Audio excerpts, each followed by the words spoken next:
Énergère et Ainsworth présente L'Empreinte, un balado qui a de l'impact.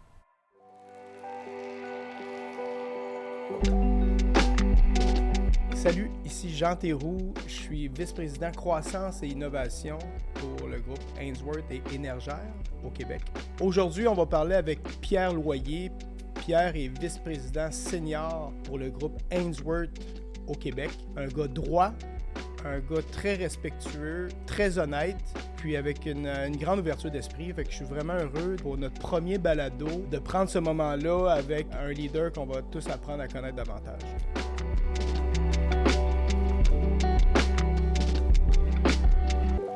Salut Pierre. Salut Jean, ça Hey, ouais, ça va bien toi? va? Oui. Je suis vraiment content que tu sois là, vraiment content qu'on commence cette initiative-là avec toi, apprendre à te connaître, puis de te faire connaître aussi auprès de notre auditoire. Vraiment, bienvenue. Dis-moi comment tu te sens aujourd'hui? Premièrement, très heureux d'être là. Un peu fébrile, je dirais même. C'est mon premier podcast, donc un peu fébrile. Parle-moi de toi, OK? T'es né où? Ta famille, ça ressemblait à quoi? Né à Saint-Henri, OK. donc Montréal, toute ma vie. Donc, je suis un Montréalais de souche. Famille ordinaire dans un quartier ouvrier. Ouais. Mon père a été représentant toute sa vie. Il a eu une petite business pendant 10-15 ans. OK? C'est probablement de là que mon sens entrepreneurial vient. T'as des enfants. Ouais. T'as une femme, je pense, ça fait longtemps. C'est quoi le nom de tes enfants? C'était quoi le... Camille Camille. et puis Maxime. Maxime. Ma fille est infirmière. Max il allait avoir 21 ans. Donc, OK. il s'est suicidé malheureusement. Il OK. était dans l'armée. Et puis, un moment assez tragique dans je nos peux vies, là, imaginer. qui chamboule une vie. Dis-moi, c'est quoi le plus beau moment que tu te rappelles avec Maxime? Un moment particulier, puis je l'ai réalisé quelques années après l'événement. Tu sais, on est en voyage dans les Hautes-Gorges, donc en Charlevoix. Tante Utopia, mais on est uniquement nous quatre. Nous, on voyage beaucoup en groupe, beaucoup en famille, beaucoup avec des amis. Puis je me suis rendu compte plusieurs années après, en regardant des photos, que ce voyage-là m'avait marqué. Puis j'en suis venu à la conclusion que c'était parce qu'on était juste nous quatre, Juste finalement. vous Écoute, autres. il a plu, il faisait froid. On a fini dans un magasin puis s'acheter des cotons ouatés. On avait l'air de la famille Slow-Mo parce qu'on était habillés tous pareils. Puis je pense que ça a été ça, la réalisation que finalement, on était juste ensemble. Puis ça avait fait la différence. Tu sais. On avait pris plus de temps entre nous, le temps d'échanger, tu sais, les soupers à la table, juste nous quatre, jouer aux cartes. Tu sais. Alors, toutes sortes de choses que tu fais quand il pleut, puis que tu es en camping, puis tu peux pas faire autre chose. Fait que, ouais, c'est ça. D'être ensemble. Ouais, c'est d'être vraiment... ensemble. Puis, ouais, je pense que de toute façon, puis on se dit souvent ça, tu sais, la maison chez nous, c'est où l'autre est. Hein? Ouais. Dans le fond, c'est ça pour nous, la maison. Ouais. Donc, on sait qu'on va être bien n'importe où, tant et aussi longtemps qu'on est ensemble. Ouais. Te rappelles-tu, quand tu étais petit, ce que tu voulais faire quand tu allais être grand? Ah oui, moi, je voulais être un pilote d'avion. Ah oui, c'était ça que tu voulais depuis ouais. le début? Moi, j'ai jamais rêvé d'être pompier, policier. Ouais. J'ai toujours voulu être un pilote. J'ai aucune idée pourquoi. Il n'y a pas de pilote dans ma famille, mais moi, j'ai toujours voulu être pilote. J'ai jamais voulu faire autre chose qu'être pilote. Donc évidemment, j'amorce mon cheminement avec ça en tête. Je prends des cours. Je deviens pilote professionnel. Début des années 90, il n'y a pas d'ouverture. C'est une récession. Les pilotes d'Air Canada s'en vont chez Air Alliance à l'époque, qui est le Jazz actuel, donc le feeder d'Air Canada. Puis les gars d'Air Alliance, ben, ils reviennent comme instructeurs. Puis moi, j'arrive comme instructeur. Fait que pas de job. Donc, je suis obligé de me réorienter. Il faut payer les comptes puis tout ça. Fait que, donc, je décide de faire une formation en instrumentation contrôle. De formation, où, en plus d'être pilote, ben, je suis programmeur en automatisation industrielle. Je me fais embaucher par une entreprise qui me donne une formation additionnelle en robotisation. Donc, moi, j'ai une spécialité hyper pointue en robotisation industrielle, mais en application de peinture. Cette entreprise-là m'envoie en France me faire former, etc. Et puis, donc, mes clients deviennent les Ford, les Chrysler, les GM de ce monde. Et puis, je construis, j'installe et puis je programme des robots en application de peinture dans des usines d'assemblage. Après ça, donc, SNC-Lavalin m'embauche pour démarrer une division robotique que j'ai jamais faite finalement parce que mon boss m'envoie à l'aéroport, il y a un enjeu là, et puis j'arrive à l'aéroport, ça clique avec le gestionnaire à l'aéroport, puis finalement, on est dans 2003 à peu près. Je reste là pendant 15 ans à peu près. Tu devais pas être fâché, les avions, les aéroports, tout ça, il y a quand même quelque chose de le fun là-dedans. Oui, en fait, tu sais, je reviens un peu dans le monde dans lequel j'espérais vivre à ce moment-là, tu sais. Donc, fait qu'on design et on construit la nouvelle salle à bagages domestique internationale. On la met en service. Je l'opère pendant quelques mois également. Et puis, on design la salle à bagages transfrontalière. À ce moment-là, Engie m'approche et puis me demande si j'ai envie de venir partir une division aéroportuaire chez eux pour l'Amérique. Donc, j'y pense, je fais OK. Ça a pris combien de secondes? Oui, c'est en nanosecondes, je pense, à ce moment-là. Donc, c'est ça. Alors, j'arrive chez Engie. On a un premier contrat qui est l'aéroport de Montréal, l'exploitation sur 20 ans. Fait que tu es capable de construire quelque chose de solide quand tu as un contrat de cette envergure-là. Et puis, à partir de ce moment-là, on a démarré cette division-là. Et puis, premier contrat que j'ai à l'extérieur du Québec, c'est à Louisville, au Kentucky. OK.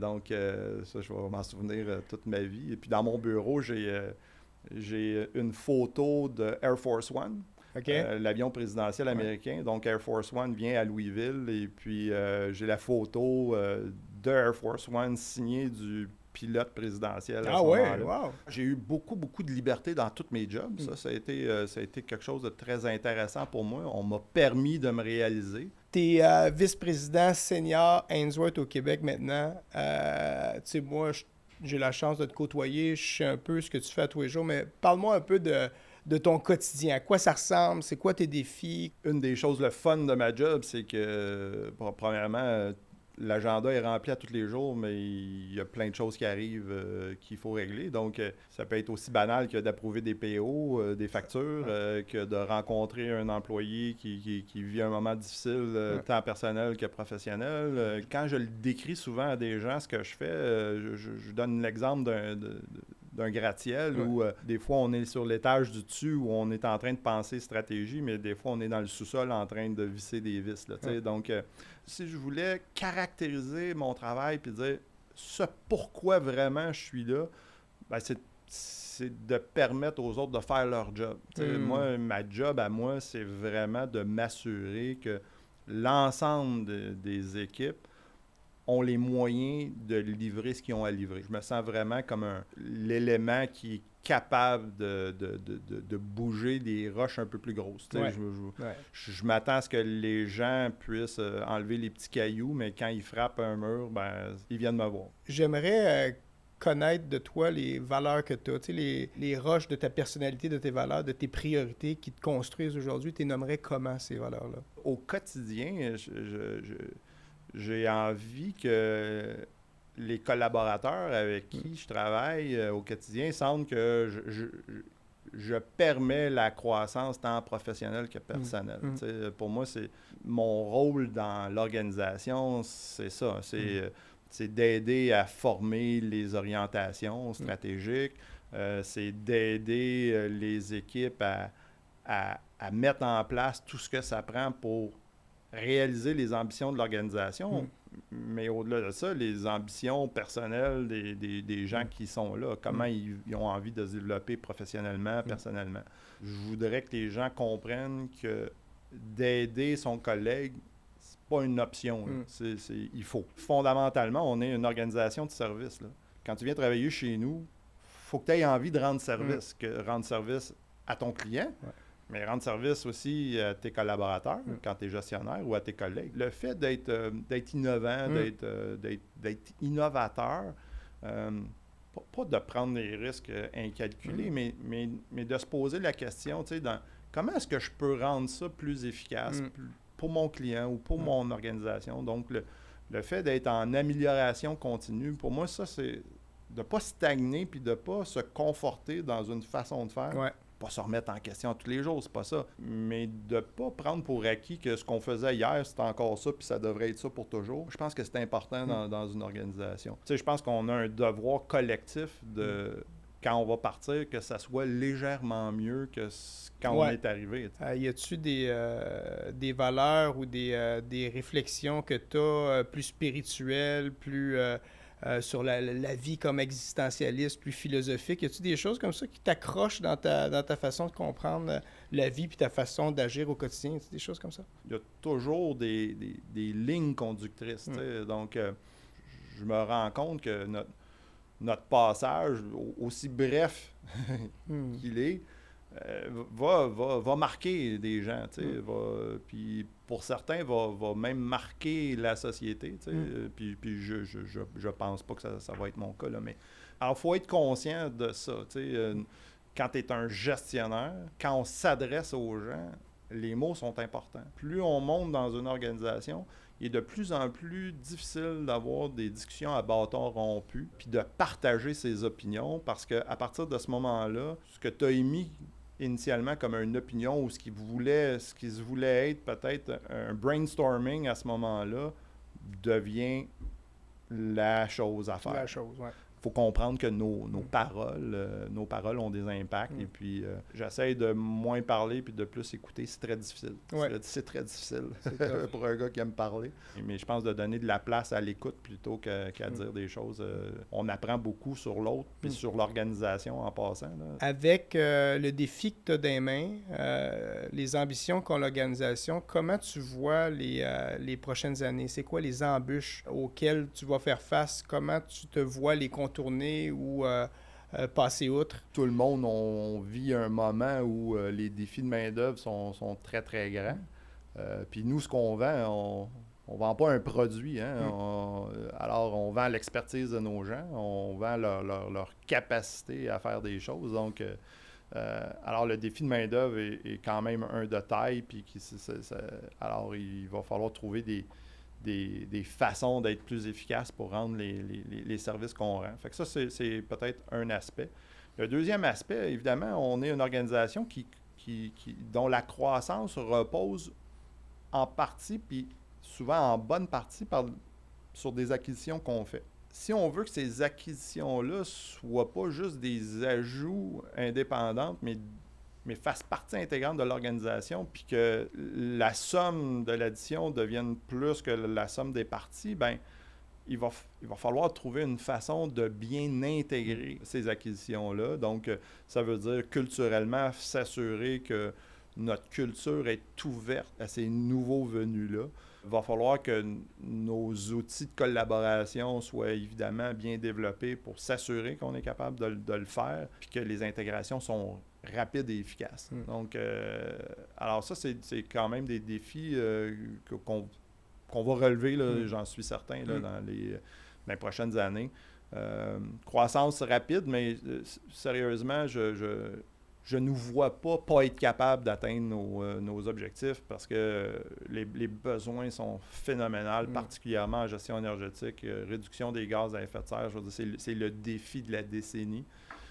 On le voit avec les catastrophes naturelles, les épisodes extrêmes de température, les feux de forêt. Donc, je veux dire, il va y avoir un emphase particulier sur comment on arrive à contrôler nos émissions, donc en partie par la gestion énergétique, mais aussi comment on arrive à rendre nos infrastructures beaucoup plus résilientes à tous ces changements-là. Dans cette évolution-là, dans cette vision-là que tu as, comment tu te vois la faire arriver? C'est quoi les challenges? Parce que c'est quand même une itération importante dans une perspective de vision, puis une vision, c'est à ça que ça sert, mais comment tu te vois pousser l'organisation dans une direction comme celle-là? Ben, moi, je pense que je suis un facilitateur. Là. Moi, ma job, c'est de présenter ces idées-là à l'organisation. Puis quand je parle de l'organisation, c'est pas seulement mon organisation locale au Québec, mais de la présenter évidemment au corporatif, donc à Claude puis à Craig. Et puis, donc, de faire en sorte qu'on a le support corpo pour le faire. Mais l'affaire qui est fantastique dans ça, c'est que tout ce dont on parle là vit présentement chez Ainsworth de façon individuelle. La difficulté ou le défi, je pense, que tout le monde a, c'est d'assembler les morceaux du puzzle pour en faire une image complète. L'humain est un très mauvais planificateur. Mais on est tellement résilient et c'est pas le plus gros, pas le plus fort, pas le plus vite qui survit, c'est celui qui s'adapte. Et nous, comme espèce, je pense qu'on a démontré qu'on était capable de faire ça. C'est jamais simple. Puis ça fait mal. On a manqué le bateau de pouvoir gérer la crise climatique il y a à peu près 20 ans. Maintenant, on est rendu à un moment où on n'est plus dans « on essaie de prévenir », là, on est dans « il faut s'adapter ». Et puis, c'est ça le sentiment d'urgence un peu, peut-être que tu ressens, là, c'est de dire « oui, mais passons à l'action, par exemple. Là, je veux dire, c'est le fun d'en parler, mais il faut que les actions suivent tout ce que la science nous dit. La question qui justifie l'ensemble de notre discussion, l'empreinte. L'empreinte que tu as le goût de laisser, de léguer. Aujourd'hui, au quotidien, j'ai envie que les gens se mobilisent puis se mettent en marche pour, justement, faire en sorte que aujourd'hui est un peu pire que demain, mais mieux qu'hier. Notre raison d'être principale, je pense, c'est l'environnement. Donc, comment on arrive à faire en sorte que, comme individu, mais comme aussi une organisation, un citoyen corporatif, comment on arrive à aider collectivement, évidemment nos clients, mais nos villes également, à avoir l'impact le plus minimal possible sur notre environnement. Puis quand je dis l'environnement, c'est, tu sais, quand on bâtit une infrastructure en quelque part, il faut qu'on ait la conscience de cet impact-là sur l'environnement de vie des gens qui vont être autour, que ce soit le trafic, que ce soit les îlots de chaleur, que ce soit la connectivité, soit en mobilité active ou en mobilité collective, que ce soit justement la consommation énergétique de ces bâtiments-là. Donc, il y a une réflexion à faire, puis ultimement, comme organisation, on est super bien placé pour aider à cette réflexion-là et puis à l'implantation de ces infrastructures-là dans nos quartiers, dans nos milieux de vie. Là. Donc, à ma hauteur, j'aimerais ça que je puisse dire que pendant mon petit bout, on ait été capable de faire ça. Les cimetières sont remplis de personnes irremplaçables. Hein? Puis la boule a continué de tourner. Là. Alors, mon impact sur la Terre, c'est pas de la fausse modestie. Là. C'est un pragmatisme basique de dire aujourd'hui, c'est moi, puis demain matin, il va y avoir quelqu'un d'autre. Puis ce quelqu'un d'autre-là, guess what? Il risque d'être plus brillant que moi. Il risque d'avoir des meilleures idées que moi. Là. Moi, ma job, c'est pas d'avoir des bonnes idées, c'est d'avoir des bonnes questions pour que les gens qui sont bien plus brillants autour de moi aient ces bonnes idées-là. Puis je pense qu'il faut prendre les inspirations de tous les avenues parce que des gens inspirants, là, il y en a dans le quotidien. Là, je veux dire, il y a des techniciens chez nous là, qui font des choses extraordinaires avec des moyens limités, qui rendent des services peu communs. Et puis, alors, je pense que l'inspiration vient de partout. Et puis, si on est juste un petit peu attentif, on peut les voir, ces moments inspirants-là de tous. Et puis, c'est vraiment dommage parce qu'on ne prend pas le temps de les souligner souvent parce qu'on est emporté dans tout ce qu'on fait. Puis, tu sais, ça va vite, la vie. Et puis, mais clairement, les moments inspirants, puis l'empreinte que les gens peuvent laisser autour d'eux, aussi modeste que ça soit, c'est souvent très inspirant. Ce que ça m'inspire, ce que tu dis, c'est toute l'importance d'une vraie écoute. Parce que si tu n'écoutes pas, tu ne verras jamais ça. Pourtant, en effet, tu as 100% raison, de l'inspiration, il y en a beaucoup autour de nous. Chaque personne a sa capacité d'inspirer si on fait juste écouter un peu. Hey Pierre, c'était un plaisir de te recevoir à l'empreinte. Tu es vraiment inspirant. Puis je pense que plus l'organisation va te ressembler, plus avoir d'impact, puis plus elle va rencontrer ses objectifs. Vraiment, je le pense sincèrement. Ben, c'est vraiment... ça fut un plaisir partagé. Merci beaucoup. Et merci puis, j'apprécie le bon commentaire. Merci. Pour découvrir nos prochains épisodes, abonnez-vous aux pages LinkedIn d'Énergère et d'Ainsworth. L'empreinte est également disponible sur toutes les plateformes de diffusion. Et si vous avez des envies de certains sujets ou d'invités, n'hésitez pas à nous écrire à balado@ainsworth.com.